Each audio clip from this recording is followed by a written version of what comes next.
Les habla Álvaro Franco, su anfitrión del programa Impactando Multitudes. Aquí me acompaña mi esposita, Susana, y estamos hoy supremamente felices, emocionados, contentos, porque tenemos una pareja invitada de lujo. Los conocemos hace ya un poquito más de 19 años, casi 19 años. ¡Wow! Un montón de tiempo. Muchos años, y sabemos que tienen, pues queremos darle las gracias porque nos abrieron la puerta de su hogar y sé que nos va a abrir la puerta de su corazón, porque hoy tenemos un capítulo nuevo de la edición de Matrimonios Saludables. Así que, pues sin más preámbulo, quiero presentarlo a él. Su nombre es David Rivera, es salvadoreño de origen, pero vive en este país hace ya más de 20 años. Lo conozco pues desde hace casi 20 años, como dije anteriormente. Sé que fue empresario en su juventud, empresario de la industria de la construcción. Hoy en día es pastor de una iglesia aquí en el sur de la Florida y es un hombre soñador. Así que, Pastor David. Gracias Alvarito, por la oportunidad de poder estar acá y compartir algunos principios. Creo que nos sirven a todos reflexionar en ellos con respecto a la familia, el matrimonio. Así que gracias. Así es. Bueno, y ya a mí me corresponde presentar a la esposa del pastor David. Es nuestra pastora, Penny Rivera. Es una mujer con la que he caminado en mis últimos 19 años de vida. Una mujer preciosa físicamente y también internamente. Tiene un gran corazón. Me ha enseñado muchas cosas. Es una mujer que ama profundamente a Dios y me ha inspirado mucho en mis diferentes áreas, como mamá, como esposa, como hija, como discípula, como líder, en fin, integralmente. Es una mujer que le encanta leer, le encanta escribir, soy testigo que le encanta escribir, pero sobre todo ama la palabra de Dios profundamente también. Y eso la ha inspirado a ella a organizar y a levantar movimientos como Pin Revolution, como Ilustra tu Fe, y también participa y tiene un canal, un programa de televisión que es Mujer de Éxito. Así que vamos a conocer a la pastora Penny Rivera. Ay Dios, muchísimas gracias. De verdad que qué alegre es poder compartir con ustedes hoy. De verdad que bienvenidos a nuestra casa y sobre todo que podamos compartir un poquito de nosotros, que a veces no podemos hacerlo muy seguido, pero es algo que nos gusta mucho, nos apasiona la familia.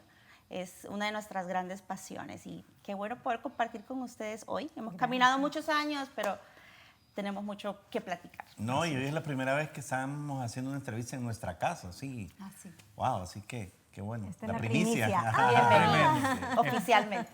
Qué privilegio. Bueno, vamos a sumergirnos de una vez en el grano. Sé que son una pareja joven y un matrimonio no tan joven, son casi 24 años. Entiendo que cumplen en marzo de este año 24 años. Y sé, pues obviamente, que se casaron bien jovencitos. Sí. Cuéntanos un poquito. De 5 años. ¿No? De 5 años. No. Cuéntame, Pastora Penny, sí, ya que ya se casaron, cuéntame un poquito de tu noviazgo, porque me imagino que empezaste bien jovencita, por ahí dicen a saltacuna. Yo no, más él. Más o menos. Pero cuéntame un poquito de esa etapa de noviazgo, o sea, algo que te haya impactado y tuviste el tiempo suficiente para conocer a tu esposo hoy en día como para tomar esa decisión tan joven de casarte.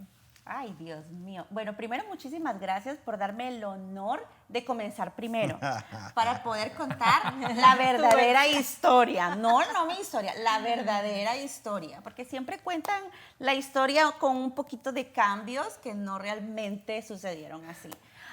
Somos novios de high school, somos novios de colegio. Nos conocimos cuando estábamos estudiando en el mismo colegio. Yo lo conocí cuando tenía 14 años. Estaba muy jovencita. Hoy en día me pongo a pensar y digo, Dios mío, ¿cómo mi mamá me dejó? Y mi mamá me dice hoy, es que no te dejé. Y yo digo, por eso fue. ¿Verdad? Entonces, yo lo conocí cuando tenía 14 años. Al principio no lo quería conocer, no me caía tan bien. Estaba cegada. No veía la realidad de las cosas. Y me lo presentaron por accidente. Para mí por accidente, para él con un plan. Y así fue como nos conocimos, a través de una amiga que teníamos en común, que era compañera mía de mi grado, y él la conocía. Y así fue como empezó nuestro noviazgo. Por el hecho de que éramos novios tan jovencitos, terminamos muchas veces. Nuestro noviazgo duró 4 años y medio, más o menos, ¿verdad? Sí, es que en el colegio era bueno, venían las vacaciones, nos dejábamos de ver y cualquier pelea terminábamos. Sí, la verdad, nunca nos imaginamos que nuestro noviazgo de high school o de colegio llegaría a terminar en un matrimonio. Esa es la verdad. Esa es la verdad. No pensamos que íbamos a terminar en un matrimonio y felices y con tantos años y con tantas bendiciones. Son de esas cosas que uno creo que desea en el corazón, pero a veces uno no sabe cómo van a suceder las cosas. Me casé muy joven. De hecho, él me pidió matrimonio cuando yo tenía 17 años. Estaba en mi senior year, o sea, en el último año de high school. Así que yo hice mi último año en el high school con un anillo de compromiso. Y fue muy, muy especial también porque cuando nos conocimos, cuando me pidió matrimonio, lo hizo porque estaba cumpliendo también una tradición de su familia. Mis papás estaban cumpliendo 25 años de matrimonio ese día. Y así fue. Ahora... Pero tus papás se comprometieron cuando tus abuelos cumplieron 20. También, sí, exactamente. Wow. Pero el punto es que, o sea, yo tomo la decisión de proponerle matrimonio porque antes yo había conocido a Jesús, pero me había alejado. Y cuando yo encuentro mi propósito en Dios, ahí fue que ya éramos novios y fue que yo decidí, ok, si voy a vivir en mi propósito en Dios, pues yo quiero hacerlo bien. Y ahí fue donde no solamente quería que ella fuera mi novia, sino mi esposa. Entonces ahí vino la propuesta y ahí viene parte de la historia también. O sea que para nosotros fue Dios quien el que organizó todo para que nos casáramos y nos casáramos jóvenes. Ahora entendemos, después de todo lo que hemos vivido, que fue un plan de Dios. Definitivamente. Sobre todo porque fue muy joven. Y así como él también tuvo su encuentro con Dios, yo me había recién encontrado con Dios. Yo venía de una crisis familiar.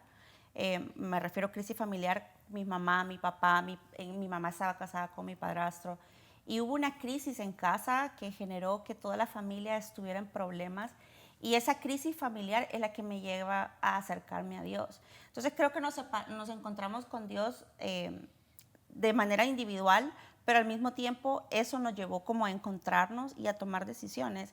En ese tiempo yo estaba estudiando, vivía sola en San Salvador, mi mamá vivía en otra ciudad. Entonces, también eran otro tipo de circunstancias, ¿verdad? No era nada más yo ya vivía sola a los 17 años. Entonces, eran muchas decisiones que cambiaron y fue muy rápido. Pero creo que también tenía que ver con el propósito de Dios. No, yo pienso que ahí donde, y tal vez, me imagino que ustedes lo saben, cuando uno tiene hijos se da cuenta de que a uno le da temor las relaciones de noviazgo muy jóvenes. Porque muchas veces uno dice, no, solo están jugando, van a entregar el corazón, los van a herir a otros. La pregunta es si todas las relaciones de noviazgo muy jóvenes son malas. Yo creo que no. Yo creo que algunas sí y otras no. Depende de cómo cada uno de los que entra en una relación, y en nuestros jóvenes hoy en día, debemos de entenderlo, tiene claridad de lo que quiere en su vida, ¿verdad? Y tampoco podemos, creo yo, entrar, y así como padres lo podemos hablar, en el límite de pensar de que el primer novio o la primera novia de nuestros hijos tiene que ser con quien se case, porque si no están jugando. Yo pienso que tampoco. O sea, hay que darle espacio a esas relaciones. Si son con propósito, pues van a dar su fruto, y si no, se van a terminar. Y creo que eso es importante mencionarlo, porque en el caso de nosotros fue Dios quien terminó de organizar todo. Normalmente uno relaciona inmadurez con juventud, pero entonces, de acuerdo a lo que nos estás diciendo, ¿cuál sería la edad ideal para casarse? ¿Existe? ¿Qué consejo le daríamos a los jóvenes que nos están viendo? Yo pienso que no hay edad ideal. No. Yo pienso que tiene que ver con que tú estés claro en lo que quieres en la vida. Y en el caso del hombre, hacia dónde vas a guiar a tu familia. Porque cuando tú te casas ya formaste una familia. ¿Qué quieres, verdad, para el futuro? Porque si no es simplemente, bueno, la pasión que nos une, pero tienes para proveerle a tu esposa, tienes para proveerle a tus hijos, tienes para proveer todo lo que va a pasar. Entonces es allí donde cada uno de nosotros debe de como, ok, me voy a enfocar en lo que quiero, y más que en la edad, es si estoy preparado para casarme. Podría yo decir, no sé qué piensa mi esposa, podríamos tener una persona que tiene 40 años y no estar preparada para casarse, como una de 22 y estar preparado para casarse. Pastor, tú mencionaste algo importante. Tú tienes ya clara una misión de vida que estaba relacionada con Dios y con tu ministerio, y sentías que estabas listo para dar ese paso del matrimonio. Pero viste en Penny, en ese entonces tu novia, ¿qué características viste en ella? Dijiste, es la mujer, o sea, ¿cómo identificaste que pudiera ser la mujer que te iba a acompañar todos estos años de Esa tu pregunta vida? me encanta. ¿Ah? Esa pregunta me encanta. Bueno, como yo digo, cuando nos hicimos novios en esa primera etapa de high school, tal vez no era, yo me voy a casar con ella. Ella me gustaba mucho físicamente y aparte de eso, su manera de ser era una manera de ser con la cual yo me sentía cómodo. O sea, la pasábamos bien, éramos buenos amigos. Pero cuando fue pasando el tiempo, y yo en eso creo que es claridad, o sea, yo creo que Dios te va a dar una persona que te agrada, te gusta físicamente. Yo no creo que Dios te va a decir, esta fea que no te gusta o este feo que no te gusta será tu esposo y te toca aguantar. No. O sea, yo pienso de que te tiene que atraer físicamente, pero no solo es eso lo que uno busca. Entonces, cuando yo vi que ella se entregó a Dios, yo me entregué a Dios y ella estaba dispuesta a caminar en su propósito en Dios junto a mí, dije yo eso es lo que quiero para toda mi vida. Y eso fue lo que al final me hizo tomar la decisión. Y alguien, mi pastor lo dice así, uno tiene que pensar en la pareja que va a escoger no con quien quisieras vivir solamente, sino con quien vas a poder vivir. O sea, que una cosa es que yo quiero casarme o tener una familia con alguien y la pregunta es si las cualidades y características de esa persona te van a permitir aguantar o disfrutar el resto de tu vida. Así es. La pastora Penny mencionaste que tuviste una familia en crisis, en un momento había algo de crisis en tu familia. Quisiera que nos remontáramos un poquitico a sus familias originales, porque yo creo mucho de que aprendemos mucho con el ejemplo, ¿no? O sea, Total. de las cosas buenas y las cosas malas también. Si ustedes tuvieran que pensar de pronto, en los dos casos, ¿no? Algo que rescataron de ese upbringing, de ese levantamiento con sus familias, que hoy están aplicando en sus hogares, o sea, algo que, no sé, principios, valores, o algo que ustedes piensan que aprendieron, o algo que quizás tuvieron que desaprender, que definitivamente no era el modelo que ustedes querían seguir y querían evitar ese tipo de situaciones con sus familias. ¿Qué serían? ¿Qué serían esas dos cosas, positiva y negativa? Yo primero, bueno, fíjate que mi familia es muy peculiar porque mi familia de hace muchos años son cristianos, desde mi bisabuela. Mi bisabuela conoció al Señor, le sirvió al Señor toda su vida. Mi abuela también lo hizo. Mi mamá empezó a hacerlo, pero las cosas empezaron a cambiar. En la temporada de mi mamá, o sea, donde estaban todos mis tíos, fue donde empezó como que las cosas a no funcionar. Mi abuela falleció cuando mis tíos, o sea, toda la familia, estaban muy jóvenes. Y mi abuela era mucho el pilar de la casa. Y creo que eso trajo como desintegración, no se supo vivir el proceso. Y como que cada quien empezó a agarrar sus rumbos. Desafortunadamente empezaron a haber muchos divorcios, a pesar de que había enseñanza cristiana, o sea que no precisamente porque hay enseñanza cristiana quiere decir que las cosas se hacen bien. A la final son nuestras decisiones las que hacen la diferencia. Y hubo muchos divorcios entre mis tíos, había muchas separaciones y muchos momentos difíciles y crisis financieras también. Pero dentro de todo, aunque había crisis financiera, crisis con esto, crisis con lo otro, siempre estuvo la enseñanza de buscar a Dios. Y eso creo que fue lo que a la final terminó haciendo un resultado en mi vida, porque vivimos esa crisis, ese desajuste familiar, pero a la final de la crisis y todo el desajuste, bendito Dios, pues yo seguí el camino que tenía que seguir, que era buscar a Dios para que me ayudara en el proceso. Una de las primeras cosas que me tuve que enfrentar en mi primer año de matrimonio, me recuerdo que creo que fue la primera discusión que tuvimos en nuestro primer año de matrimonio, yo dije, no, ya eso se acabó. Aquí terminó el matrimonio. No por mí. Fue una discusión, me recuerdo que era una discusión porque era en algo sencillo, era cómo organizar la casa. Y eso generó una discusión. Y esa discusión no era el problema no fue la discusión, sino lo que había en mi corazón. Y era el temor al divorcio. Ahí me di cuenta de que tenía que vencer ese temor y tomar una decisión. Entonces, de mi familia heredé en cierta forma eso. Lo tuve que enfrentar, tuve que buscar a Dios. Y me recuerdo que a partir de ese día mi pastor se me acercó y me dijo, tú tienes que cerrar la puerta al divorcio y nunca más pensar ni decir esa palabra en tu matrimonio. Y ahí se cerró, pero fue un proceso que tuve que vivir.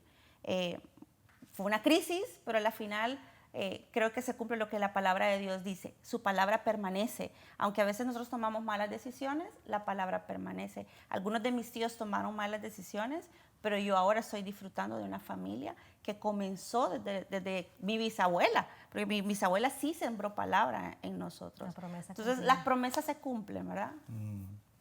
Bueno, en mi caso yo vengo de un hogar disfuncional también. Y era disfuncional porque mi papá tenía muchos problemas de alcohol.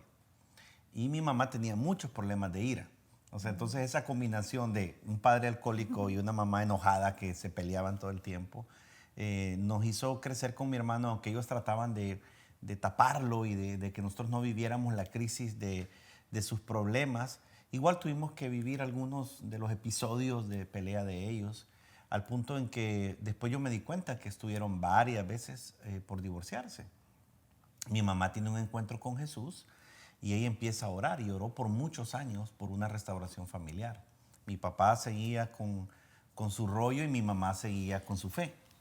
Luego mi papá se entrega a Jesús y nosotros nos entregamos a Jesús, y es cuando la promesa se cumple de que cuando uno de la casa cree en Jesús, todos los demás llegarán a creer. Cree en el Señor Jesucristo y serás salvo tú y tu casa. Y después de que yo veo esa restauración del matrimonio de mis papás, yo siempre llevo en mi corazón algo muy claro, y es que ellos nos apoyaron en lo que emprendimos nosotros. O sea, es como yo quise poner una empresa siendo muy jovencito y mis papás me apoyaron. Y no solo me apoyaron de te apoyo, hijo, dale, sino me apoyaron financieramente, con contactos y con todo, para verme florecer.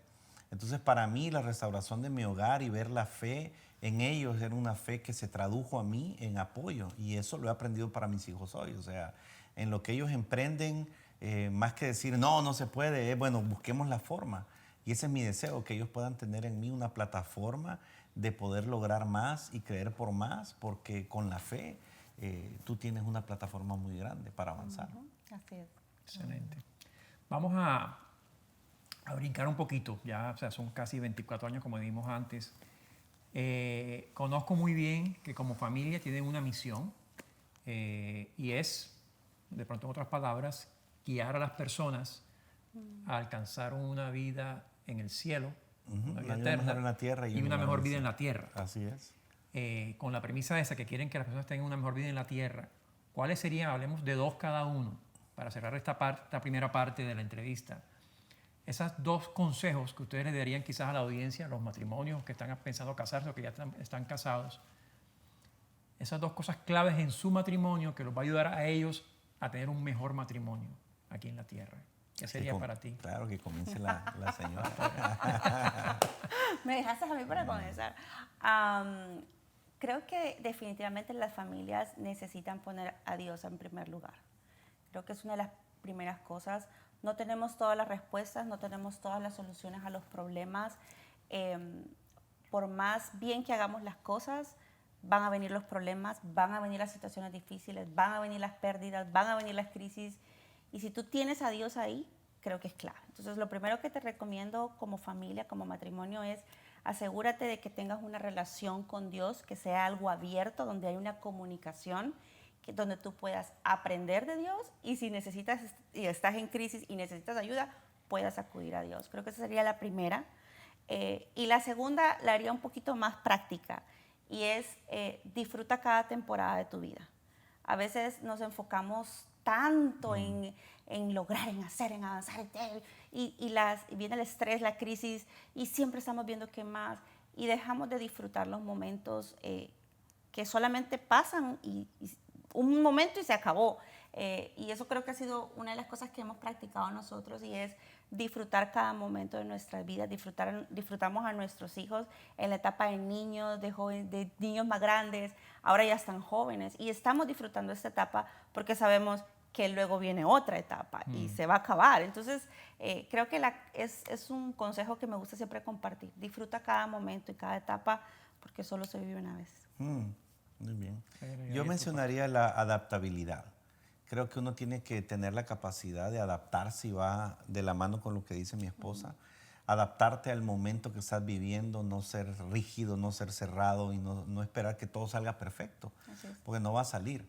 Yo tengo un temperamento bien cerrado, o sea, bien estructurado, tienen que ser las cosas así, pero he aprendido a ser adaptable, a poder hacer cambios, a poder hacer ajustes y disfrutarlos. Porque una cosa es que tú hagas cambios y te enojes por eso. Digamos, si tú vas de un lado a otro en tus vacaciones y definiste un trayecto y me voy a ir por aquí porque aquí me gusta, aquí hay paradas, aquí hay esto y lo otro, y de repente hay un accidente en esa calle y la cierran y te toca cambiarte a otro trayecto, tienes dos maneras de cambiarte de trayecto: cambiarte molesto, enojado, amargarte, o cambiarte de trayecto y disfrutarlo. Esa adaptabilidad con una buena actitud creo que es un reto para mí por mi temperamento, pero también creo que es un reto para todos. Yo lo manejaría así. Otra de los consejos que yo daría es poder darle a cada persona de tu familia un tiempo de calidad, conocer qué es lo que es importante para cada uno de ellos, porque yo sé que para mi esposa es importante algo, pero no para cada uno de mis hijos es lo mismo. Entonces, ¿qué necesitan de mí ellos para que yo pueda cumplir mi función? Y de pronto no puedo hacer todo por ellos, pero no puedo dejar de hacer lo más importante por ellos. Entonces es como definir no solo cómo a mí me gusta expresar el amor, sino saber cómo ellos reciben amor. Y cuando yo lo aprenda, hicimos ese ejercicio una vez y escribimos cada uno de nosotros, incluso mi suegra, que vive con nosotros, qué buen yerno. Escribimos las 3 maneras de recibir amor y las pusimos en el chat familiar para que todos sepamos cómo el otro recibe el amor. No necesariamente, bueno, yo así amo o sea, a mí me gusta la hamburguesa y aquí todo el mundo come hamburguesa. No, si a mí me gusta la hamburguesa y a ti el hot dog, yo te voy a dar hot dog a ti, aunque a mí me gusta la hamburguesa. Sí, creo que esas dos serían las formas que prácticamente hemos llevado algunas cosas en el matrimonio y la familia. Excelente. Qué bueno. Y mencionaste algo muy importante que es la paternidad. Ustedes tienen 3 hijos varones. Y creo que ahí pueden compartir mucha sabiduría también sobre el tema de la paternidad de los hijos. Pero antes de hacerlo, vamos a hacer un break. Yo pienso que, a no ser que tú tengas una última pregunta que hacer, o terminamos aquí ahora.